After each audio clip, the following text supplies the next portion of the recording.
नमस्कार दोस्तों, should we lease hotel in Manali और not for businesses purpose. Manali में होटल लेना चाहिए या नहीं किराए पे बिजनेस करने के लिए। तो बहुत सारे लोग मनाली में इस पर्पस से होटल लीज पे लेना चाहते हैं, क्योंकि मनाली क्या है ना, सबसे फेमस टूरिस्ट प्लेस है नॉर्थ इंडिया का। खासकर जो लोग बर्फ़ देखना चाहते हैं, स्नो देखना चाहते हैं, या तो आपको बर्फ़ मिलेगा कश्मीर में या तो फिर बर्फ़ मिलेगा आपको मनाली में। तो कश्मीर तो बहुत दूर हो जाता है। खासकर कनेक्टिविटी की बात करें, मनाली पहुंचना काफ़ी आसान है, क्योंकि दिल्ली हर कोई फ़्लाइट से आ सकता है, ट्रेन से आ सकता है। और उसके बाद मनाली से दिल्ली से मनाली के लिए वॉल्वो बसेस चलती है, और जो मुश्किल से 10 घंटे लेती है। 10 घंटे में आप आराम से पहुंच सकते हैं। 1 नाइट जर्नी है मुश्किल से। शाम को बैठते हैं 6 बजे, तो सुबह 6 बजे मनाली पहुंच जाएंगे। किराया भी बस का काफ़ी एवरेज है, 1000 रुपये के आसपास में आपको वॉल्वो बस का टिकट उपलब्ध हो जाता है। कश्मीर की बात करें तो कश्मीर काफ़ी दूर है दिल्ली से, कनेक्टिविटी की बात करें तो। और बस का जर्नी तो काफ़ी लंबा है, बहुत ना के बराबर इक्का दुक्का ही बस मिलेंगी, डायरेक्ट मिलेगी भी तो। फ़्लाइट काफ़ी महंगा है। दिल्ली से आपको डायरेक्ट श्रीनगर जाना है तो जा सकते हैं, जो पैसे वाले हैं उनके लिए तो अच्छा है। लेकिन मोस्ट ऑफ द पीपल, जो मीडियम क्लास के लोग हैं, जो घूमना चाहते हैं, टूरिस्ट प्लेसेस को एक्सप्लोर करते हैं, तो वो तो भाई ट्रेन से ट्रैवल करते हैं। उसके बाद बस से वो ट्रैवल करना पसंद करते हैं। तो जहाँ आसानी से कम पैसे में जिस चीज़ को देखा जा सकता है, तो ज़्यादा पैसा खर्च करने का मतलब क्या है। तो मनाली में बर्फ़ आपको मिल जाता है सर्दियों में। गर्मियों के दिन में भी रोहतांग पास की तरफ जाएंगे तो अगस्त के महीने तक बर्फ़ देखने के लिए वहाँ पे लोगों को मिल जाता है। तो ज़्यादातर लोग इसलिए मनाली विज़िट करना पसंद करते हैं कंपेयर टू कश्मीर। कश्मीर काफ़ी खूबसूरत जगह है, मनाली से भी बेहद खूबसूरत जगह है, लेकिन कनेक्टिविटी नहीं होने के कारण अच्छी, लोग उसको अवॉइड करते हैं। ज़्यादा एक्सपेंसेस भी होता है, ज़्यादा खर्च भी होता है। तो मनाली में बहुत सारे लोग होटल बिजनेस करना चाहते हैं। तो इसके क्या फ़ायदे हो सकते हैं, क्या नुकसान हो सकता है, और क्या होटल बिजनेस करना सही रहेगा मनाली में, उसमें पैसा कमाया जा सकता है नहीं कमाया जा सकता है। क्योंकि मैंने मनाली में होटल बिजनेस किया हुआ है, तो उस सारी जानकारी आप लोग के साथ शेयर करने वाला हूँ इस वीडियो में, कि इसके मनाली में होटल बिजनेस करना सही रहेगा या फिर सही नहीं रहेगा। मनाली में होटल खोलना चाहते हैं तो कुछ बिंदुओं का ध्यान रखना काफ़ी ज़रूरी है। तो सबसे पहला बिंदु है places in Manali, means good location in Manali. मतलब जिस लोकेशन पे आप होटल लेना चाहते हैं वो लोकेशन अच्छा होना चाहिए। किसके दृष्टि से? कस्टमर टूरिस्ट की दृष्टि से लोकेशन अच्छा होना चाहिए। उस लोकेशन में क्या क्या होना चाहिए? सबसे पहले रोड कनेक्टिविटी होनी चाहिए। मतलब वहाँ तक, आपके होटल तक कार 4 व्हीलर का रीचेबल ईजी होना चाहिए, 4 पहिया गाड़ी वहाँ तक आसानी से पहुँच सके। सबसे पहला फैक्टर वो है। दूसरा वो है नियर माल रोड मनाली। मनाली के माल रोड के नज़दीक होना चाहिए लोकेशन, क्योंकि हर कोई माल रोड मनाली के आसपास के ही लोकेशन में रहना चाहता है। जो लोकल टूरिस्ट ऐसा सोचते हैं, जिनकी मेंटलिटी है ऐसा, इस तरह का। उसके बाद नेक्स्ट है कि होटल में रेस्टोरेंट की सुविधा होनी चाहिए। जो लोग आ रहे हैं वहाँ पर अंदर ही सेल्फ डाइनिंग या रेस्टोरेंट की सुविधा होनी चाहिए। उसके बाद फोर्थ जो फैक्टर है, बैल्कोनी होना चाहिए। माउंटेन व्यू और बैल्कोनी होना चाहिए, जो लोग पसंद करते हैं, क्योंकि माउंटेन में रहने के लिए आ रहे हैं तो माउंटेन व्यू तो हर कोई देखना चाहता ही है। और जो लोग गाड़ी लेके आते हैं, व्हीकल पार्किंग बहुत इंपॉर्टेंट रोल प्ले करता है, क्योंकि बहुत सारे होटल में क्या है ना, पार्किंग की सुविधा नहीं रहती है। पैदल चल के आपको ऊपर जाना पड़ता है, पार्किंग नहीं रहती है। तो जिनके पास पार्किंग नहीं रहती है उनकी बुकिंग 50% रिड्यूस हो जाती है। जिनके पास पार्किंग अवेलेबल है उसकी बुकिंग ज़्यादा अच्छी रहती है। और लास्ट जो सबसे इम्पॉर्टेंट फैक्टर है, यदि होटल लेने का सोच रहे हैं तो मार्केटिंग, वो भी खुद की मार्केटिंग होनी चाहिए। यदि आपकी खुद की मार्केटिंग है तभी आप होटल को सक्सेसफुली रन करा पाएंगे। यदि सिर्फ आप दूसरों पे डिपेंडेंट रहेंगे, जैसे थर्ड पार्टी ऐप पे, मेक माई ट्रिप, ओयो, गोआईबीबो, booking.com पे, तो आप होटल सक्सेसफुली रन नहीं कर पाएंगे, मुनाफा नहीं कमा पाएंगे और फ़ायदा आपको नहीं होगा। तो खुद की मार्केटिंग होनी चाहिए। खुद की मार्केटिंग का मतलब है, बहुत सारे टूरिस्ट प्लेसेस हैं, मतलब जगह है, जैसे दिल्ली में टूर ट्रैवल एजेंट से कांटेक्ट होने चाहिए, जयपुर है, पटना है, हावड़ा है, कलकत्ता है, साउथ है, सब जगह से डायरेक्ट कि आप कस्टमर ला सको, आपके पास डायरेक्ट बुकिंग आए, तभी आप प्रॉफिट कमा पाओगे। तो खुद की मार्केटिंग होना बहुत ज़्यादा इम्पॉर्टेंट है होटल बिजनेस में, होटल इंडस्ट्री में। मनाली में होटल लेना चाहते हैं तो उसका क्या किराया होता है साल का, और कब से कब तक वो लीज, ज़्यादातर वो चलता है लीज एग्रीमेंट 12 महीने का चलता है, तो ज़्यादातर होटल लीज पर कब जाते हैं, और अदर एक्सपेंसेस क्या हो सकते हैं एक सक्सेसफुली होटल को चलाने के लिए। तो टोटल बजट क्या हो सकता है, कितने पे रूम टैरिफ आप रखेंगे तो कितना आप मुनाफा कमा सकते हैं। तो सारा कैलकुलेशन आपको डिटेल में बताने वाला हूँ, जो आपके लिए काफ़ी फ़ायदेमंद होगा। मनाली में होटल लीज पे लेना चाहते हैं तो सबसे पहले बात करें उसका किराया कितना होता है, मनाली में चलता क्या है।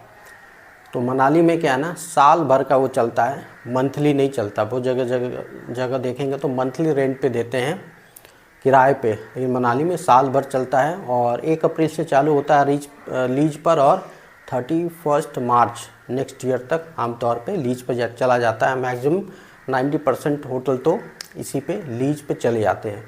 मनाली में टोटल होटल छोटे बड़े और गेस्ट हाउसेस की बात करूं तो 4000 से ज़्यादा हैं होटल, छोटे और बड़े। तो बहुत सारे होटल हैं मनाली में। अब बात करें होटल का किराया क्या हो सकता है मनाली में, तो एवरेज जो किराया चलता है मनाली में होटल का लीज पर, वो रूम के हिसाब से चलता है। तो जस्ट मान लीजिए एक रूम का किराया 2 लाख रुपए है साल का, जो रेट चलता है 2 लाख चलता है, 2.5 लाख रुपए चलते हैं, बहुत अच्छा हो 3 लाख चलता है। 5 स्टार जैसे होटल लेंगे 3.5 लाख 4 लाख रुपये एक रूम का साल भर का किराया। जो एवरेज मैं बता रहा हूँ 2 लाख रुपये चलता है होटल लीज, और rent price 1 room 2 lakh rupees per year, मतलब 12 महीने का। तो जस्ट फॉर एग्जांपल मैं बता रहा हूँ, यदि 10 कमरे का होटल लेते हैं 10 रूम्स होटल, तो इसका कॉस्ट हो जाएगा 2 lakh rupees 1 room, then 10 room, 10 into 2 means 20 lakh rupees, मतलब किराया रेंटल आपको देना पड़ेगा ओनर को, जो होटल के मालिक हैं। तो जो मिनिमम है इतना आएगा ही आएगा, और जो बहुत पुराने और बेकार टाइप के रहते हैं वो आपको 1 लाख के आसपास के रेट में मिल जाएंगे। जो बहुत पहले बने, आज से 30 साल पहले, 40 साल पहले, वो 1 से 1.5 लाख के रेट में मिल जाता है। लेकिन जो ठीक ठाक हैं, एवरेज, बहुत एक्सेलेंट नहीं लेकिन ठीक ठाक हैं, अच्छे हैं, 2 लाख रेट जो आज के डेट में वहाँ पे किराया चल रहा है। तो 20 लाख हो गया आपको होटल का किराया। होटल चलाने के लिए और भी बहुत सारी चीज़ों का ध्यान रखना पड़ता है। सिर्फ होटल लीज पे लेने पे आप होटल को सक्सेसफुली नहीं चला पाएंगे, तो उसके लिए आपको बहुत सारी चीज़ें होती है। जैसे स्टाफ होता है, तो होटल चलाने के लिए, जैसे एग्जांपल बोल रहा हूँ, यदि आप खुद होटल लिए हैं लीज पे, तो आप तो खुद ही काउंटर पे बैठ जाएंगे, लेकिन 10 कमरे का होटल है, चलाने के लिए कम से कम मिनिमम आपको 2 स्टाफ तो रखना ही पड़ेगा। तो 2 स्टाफ रखेंगे तो मिनिमम सैलरी, जो वेजेस बोल रहा हूँ, 10,000 रुपया महीना एक स्टाफ लेगा, दूसरा भी 10,000 रुपया महीना लेगा, तो महीने के हो गए 20,000 रुपये। और यदि होटल स्टाफ को आप रख रहे हैं होटल में, तो उनको खाना भी आप ही को देना है और रहने की भी सुविधा भी आप ही को देना है। तो मनाली में ऐसा ही होता है भाई, और रहने की जगह भी देनी पड़ेगी और फिर खाना भी देना पड़ेगा खाने के लिए। यदि ये आप नहीं देंगे तो आपको स्टाफ मिलेगा नहीं काम करने के लिए, क्योंकि मनाली काफ़ी महंगा जगह है। मान लीजिए 10,000 रुपये सैलरी दे रहे हैं, वो किसी कमरे में रहता है, कमरे का किराया मान लो शेयर करके भी रह रहा है, 2,000 रुपये कमरे के दे देगा, खाने का 3,000 रुपया, उसका 3,500 4,000 रुपये खर्च हो जाएगा, बाकी मोबाइल रिचार्ज इधर उधर करेगा 6-7 हज़ार 8 हज़ार खर्च हो जाएगा, तो बचाएगा क्या 2,000 रुपये। 2,000 रुपये के लिए कोई काम करने के लिए आएगा क्या? तो वहाँ पर देना पड़ता है, आप देंगे तभी आपको होटल स्टाफ वहाँ मिलेगा, अदरवाइज़ कोई ऐसे काम करने के लिए नहीं आएगा, सिर्फ सैलरी बेसिस पे। तो आपको स्टे भी देना पड़ेगा और फ्री फूड भी देना पड़ेगा, तीनों टाइम का, ब्रेकफास्ट, दोपहर का खाना और रात का खाना भी आपको अवेलेबल करवाना पड़ेगा स्टाफ को जो आपके पास रहेंगे। तो उसका खर्चा हो जाएगा, सिर्फ सैलरी देंगे तो 2,40,000 रुपीज़ साल का सैलरी। खाना यदि देते हैं 2 लोगों को तो 1,60,000, मतलब 8,000 रुपये खाने का, 2 स्टाफ का खर्चा तो मिनिमम आ ही जाएगा। तो खाने का खर्चा 1.60 और उनका जो सैलरी होगी 2,40,000 उनका वो सैलरी हो गया। तो होटल लेने के अलावा भी और जो एक्सपेंसेस होते हैं ना वो मिलाएंगे तो और कॉस्ट बढ़ जाता है। और मैं बताऊंगा कि फिर प्रॉफिट निकालना है तो कितना मुश्किल हो जाता है फिर प्रॉफिट बनाना, प्रॉफिट निकालना। नेक्स्ट फैक्टर है क्लीनर। क्लीनर वो जो होटल में पोछा लगाएगा, बाथरूम क्लीन करेगा, वहाँ पे अच्छी तरह डस्टिंग करेगा। जो होटल स्टाफ रखेंगे वो इन सारी चीज़ों को काम नहीं करेंगे, वो बस hotel check in check out, customer का लगेज रखना होटल के अंदर, बाहर रखना, उनको चाय कॉफ़ी देना, जो भी रहता है एक वेटर का काम वो वही करेंगे। क्लीनर आपको रखने पड़ेंगे और वो लगभग 10 कमरे का यदि होटल लेते हैं तो क्लीनर मतलब 2 घंटा के लिए आएगा और साफ़ सफाई करेगा, आपका पोछा मारेगा सब जगह, जो रूम खाली हो गए हैं उसको क्लीनिंग करना, साफ़ सफाई करना, वो उनका काम रहता है। तो 6,000 रुपये जो एवरेज मैं बताया हूँ, 6,000 रुपये वो महीने के लेते हैं और साल का देखेंगे तो 72,000 रुपये आपको लग जाएगा, खर्चा उनको देना पड़ेगा। अगली बात करें बिजली बिल, इलेक्ट्रिक बिल, 3,000 रुपये एवरेज मैं बोला हूँ, जस्ट 3,000 रुपये का बिजली बिल, ज़्यादा भी हो सकता है, वो डिपेंड करता है आपके ऊपर, ठीक है, कस्टमर के ऊपर। तो फिर भी 24,000 रुपया बिजली बिल मोटा मोटा मान लीजिए। उसके बाद गार्बेज बिल, जो कूड़ा होगा ना, आप इधर उधर नहीं फेंक सकते हैं, कूड़े की गाड़ी आती है नगर पालिका की, उसमें फेंकना पड़ेगा, फ्री ऑफ कॉस्ट नहीं है वहाँ पे। म्यूनसिपल एरिया में आप होटल ले रहे हैं, मनाली मॉल रोड के पास नगर पालिका क्षेत्र में आता है तो 1,500 रुपये आपको बिल देना पड़ेगा, नगर पालिका का रसीद कटता है। तो 1,500 रुपये के महीने से देखेंगे तो फिर महीने के साल के 15,000 रुपये आपको सिर्फ गार्बेज बिल देना पड़ेगा। इंटरनेट बिल, कितना भी सस्ता इंटरनेट लगाएंगे 1,000 रुपये आपका जाएगा, तो साल को मैं 12,000 रुपये इंटरनेट बिल लगेगा। लॉन्ड्री, मिनिमम 1,000 रुपये खर्च हो रहा है लॉन्ड्री में, जो बेडशीट है, पिलो कवर है, टॉवल है, उसको तो साफ़ करवाएंगे ना, तो उसका खर्चा आएगा, तो साल का 12,000 वो हो गया खर्चा। होटल टैक्स, यदि होटल लीज पे ले रहे हैं तो पहले ओनर से आप क्लियर कर लीजिएगा। तो होटल टैक्स है ना, देना पड़ता है। नगर पालिका क्षेत्र में 10 कमरे का होटल ले रहे हैं तो 20,000 रुपये के आसपास वो टैक्स आता है। पंचायत क्षेत्र में लेंगे तो थोड़ा उससे टैक्स कम आ सकता है आपका, 5 से 6,000 के ऊपर पंचायत में कम होता है टैक्स। म्यूनसिपल एरिया में बहुत ज़्यादा टैक्स होता है, तो वो टैक्स आपको देना है या होटल ओनर को देना, ये पहले डील के समय आप तय कर लीजिएगा। तय नहीं करेंगे तो वो आप ही को देना पड़ेगा, वो होटल ओनर आप ही के ऊपर डाल देंगे, भाई होटल टैक्स आप ही को देना है। होटल एसोसिएशन फ़ीस, जो होटल लीज पे लेगा वही देगा होटल एसोसिएशन फ़ीस, ये आता है 5,000 रुपया साल का, एक मुश्त देना पड़ता है मेंबर बनने के लिए। नेक्स्ट आ जाता है वाटर सीवरेज बिल, पूरे साल भर का मोटा मोटा मैंने बता दूं 5,000 रुपया के आसपास आपका बिल आएगा। उसके अलावा भी जो अदर एक्सपेंसेस आ सकते हैं, 10,000 रुपये आ सकता है। प्लम्बर और इलेक्ट्रीशियन, कुछ भी ख़राब हो जाए आपके होटल में तो उसके लिए प्लम्बर को बुलाना पड़ेगा, टैप ख़राब हो गया, गीज़र ख़राब हो गया, इलेक्ट्रीशियन को बुलाना पड़ेगा, बिजली के कुछ वायरिंग ख़राब हो गई, कुछ सामान लग गया आपको लगाना पड़ रहा, तो 10,000 रुपया मैंने उसका वो अलग से सेपरेट रख लिया है, 10,000 रुपया उसमें लगेंगे। 10,000 रुपीज़ और खर्च हो सकता है आपका कि आप साबुन दोगे, उसको सर्फ दोगे, फर्श क्लीन करने के लिए क्लीनर दोगे, ये सारी चीज़ें हैं ना, इसका भी खर्च आप मोटा मोटी 10,000 रुपये खर्च मान लीजिए। और ये सारे टोटल एक्सपेंसेस की बात करो, होटल किराए पे लिया 20 लाख रुपया और बाकी जो एक्सपेंसेस आएंगे मोटा मोटी वो कैलकुलेट कर लेना आप, तो लगभग 30 लाख रुपये खर्च आएंगे। टोटल जो अदर एक्सपेंसेस है ना वो 10 लाख के अराउंड आपके आएंगे, तो टोटल खर्चा कितना हो जाएगा आपका 30 लाख रुपीज़, 3030। तो 30 लाख रुपये आपको लग रहा है सिर्फ होटल के चलाने में, होटल के खर्चे जो मंथ ईयरली रेंट लिया और बाकी चलाने में, उसमें जब आप खुद ही काउंटर पे बैठ रहे हैं। यदि काउंटर पे नहीं बैठ रहे हैं, आप रिसेप्शनिस्ट रखेंगे या किसी और को रखेंगे तो उसका फिर वो अलग से आप खर्चा जोड़ लेना। 10,000 दे रहे हैं उसको बंदे को तो वो 1,20,000 साल का लेगा। 15 दे रहे हैं तो और ज़्यादा खर्च होगा। 20,000 दे रहे हैं तो 2,40,000 और ऐड आप कर लेना इस खर्चे में। 30 लाख प्लस वो ऐड करते रहिएगा आप। होटल चलाना फ़ायदेमंद रहेगा या नुकसानदेह रहेगा, अब मैं बताता हूँ। इतने सारे डिटेल जानने के बाद, जो होटल में सीज़न रहता है, पीक सीज़न मनाली में मई मिड से लेके जून के फर्स्ट वीक तक रहता है। टोटल 20 दिन का रहता है पीक, जिसमें होटल आपके कमरे हैं ना, 10 कमरे का एग्जाम्पल है, 10 कमरे फुल रहेंगे। और जो एवरेज यदि मान लो 3,000 रुपया, में रूम आपका चल रहा है।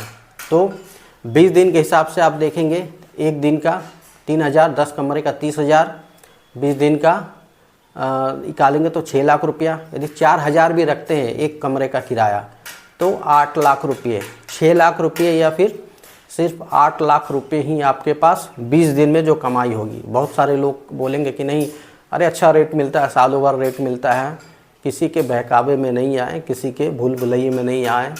जो आपको आप सोचेंगे दिसंबर में अच्छा चलेगा, दिसंबर में क्रिसमस के बाद 30, 31 और 1 जनवरी को ही टैरिफ अच्छा मिलेगा 3 दिन। उसके बाद यह ना सोचे कि बहुत अच्छा किराया मिलेगा। जो पीक सीजन में कस्टमर 4,000 देने को तैयार है ना, ऑफ सीजन में खासकर अगस्त और सितंबर के महीने में उस कमरे के लिए कस्टमर 500 से 700 रुपये भी देने को तैयार नहीं होते हैं। क्योंकि मैंने क्या बताया, 4,000 के आसपास छोटे बड़े होटल हैं मनाली में। तो बहुत सारे ऑप्शन हैं लोगों के पास। ऑनलाइन प्लेटफॉर्म पे दुनिया की चीज़ें भरी हुई हैं। हज़ार रुपये में रूम देते हैं, 3 स्टार अच्छा रूम है, फ्री ब्रेकफास्ट देते हैं, फ्री कार पार्किंग है और बहुत सारी सुविधाएं वहाँ पे देते हैं। तो बहुत हाई कंपटीशन है इस सेक्टर में। मनाली में 4,000 से ज़्यादा छोटे और बड़े होटल हैं, जिसमें 90% जो होटल है ना वो किराए पे दे देते हैं वहाँ के लोकल लोग। सिर्फ 5% लोग हैं जो हिमाचल के वो खुद के होटल रन कराते हैं। यदि उनको फ़ायदा नहीं होता, जैसे होटल उन्होंने 10 कमरे के 20 लाख रुपए में दे दिया, कोई टेंशन नहीं, होटल चले ना चले 20 लाख रुपए उनके जेब में तो आ गए हैं। यदि यही होटल 40 लाख रुपए 50 लाख रुपए देता मुनाफा, तो होटल वो किराए पे क्यों देते, लीज पे क्यों देते। तो सोचने वाली बड़ी बात है। जो बाहर के लोग आते हैं सोचते हैं मोटा मुनाफा कमाएंगे, मोटा फ़ायदा कमाएंगे। इस बात की जानकारी नहीं होती है कि मैक्सिमम लोग वो लीज पे दे देते हैं लोकल, क्योंकि उन्हें पता है प्रॉफिट कमाना, इनकम कमाना बहुत टेढ़ी खीड़ है, बहुत मुश्किल बात है। तो सीधा सीधा एक मोटा अमाउंट, अच्छा मोटा अमाउंट ले रहे हैं और शांति से वो बैठे रहते हैं। उन्हें पता है कि वो खुद भी होटल चलाएंगे ना, उस होटल से 5 से 7 लाख रुपया से ज़्यादा वो मुनाफा नहीं कमा पाएंगे। इसीलिए बेहतर है कि भाई होटल किराए पे दे दो, 20 लाख रुपया लीज पे लो और आराम से रहो। कोई होटल चलाना समझदारी वाली बात नहीं है। तो होटल लीज पे देना, किराए पे देना ज़्यादा समझदारी वाली बात है। बाहर के लोग इस बात को गौर नहीं करते हैं। बस बताया जाता है 20 लाख होटल में लगाओ, 40 लाख 50 लाख रुपया आप मुनाफा कमाओगे। सीधा बोलते हैं पर कमरे का 3,000 4,000 रुपया रेट मिलेगा। इस हिसाब से वो 12 महीने का कैलकुलेट करके बता देते हैं और 20 लाख लगाइए, 40-50 लाख रुपये कमाइए। पैसा हर किसी को प्यारा है। यदि वो सब 50 लाख रुपये एक होटल से कमा लेते, बना पाते, तो वो लीज पे कभी नहीं देते दूसरे को, कभी वो किराए पे नहीं देते। ये एक बड़ी सोचने वाली बात है। जो बाकी लोगों को, जो लीजर हैं, जो लीज पे लेते हैं, उन्हें इस बात का अनुभव बिल्कुल और अंदाज़ा बिल्कुल भी नहीं होता है। तो यदि आपके पास खुद की मार्केटिंग है, जैसे मैंने बताया टूर ट्रैवल से है, हावड़ा में है या कहीं पर पूरे ऑल ओवर इंडिया में मार्केटिंग, आप खुद से कस्टमर ला सकते हैं, भर सकते हैं। टूर ट्रैवल के थ्रू बहुत सारे ग्रुप आते हैं जो रहते हैं 2 दिन 3 दिन, और वो रूम आपके लगे रहेंगे, भरे रहेंगे, पैसा रोटेट होते रहेगा, बिजनेस आते रहेगा, तभी आप प्रॉफिट कमा पाएंगे।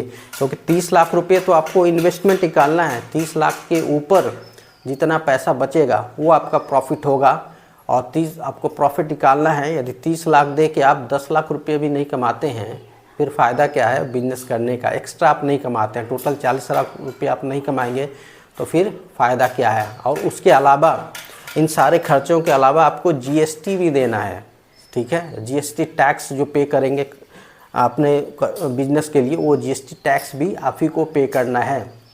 तो ठीक ठाक यदि फ़ायदा नहीं कमाएंगे तो होटल बिजनेस करने का कोई फ़ायदा नहीं है। तो यदि आपके पास खुद की मार्केटिंग है, होटल चला रखा है, होटल एक्सपीरियंस है आपके पास और खुद की मार्केटिंग है, तभी इस बिज़नेस में पैसा इन्वेस्ट करें। आप फ्रेशर हैं, बिल्कुल नॉलेज नहीं है, एक्सपीरियंस नहीं है, खुद की मार्केटिंग नहीं है, तो और सिर्फ मेक माई ट्रिप, गो आई बीवो और इनके भरोसे रहेंगे, तो 100% आपका मोटा नुकसान हो जाएगा। 30 लाख इन्वेस्ट करेंगे तो मान के चलिए 50%, 100% नुकसान हो जाएगा। पैसे आपके डूब जाएंगे, बर्बाद हो जाएंगे, कभी पैसा वो रिकवर नहीं कर पाएंगे आप। क्योंकि ये मेरा पर्सनल एक्सपीरियंस है, मैंने भी चला रखा हूँ और मैंने भी एक मोटा नुकसान झेला था होटल चलाने के बाद। तो रियलिटी यही है मनाली की, कि मनाली में यदि होटल बिजनेस करना चाहते हैं तो एक्सपीरियंस है, खुद की मार्केटिंग है तो होटल चला ले जाएंगे, और मार्केटिंग आपकी खुद की नहीं है तो फिर वो आपको नुकसानदेह रहेगा। आई होप ये वीडियो आपको पसंद आया होगा। कोई भी क्वेरी हो तो आप कमेंट सेक्शन में पूछ सकते हो, मैं आंसर करने की कोशिश करूँगा।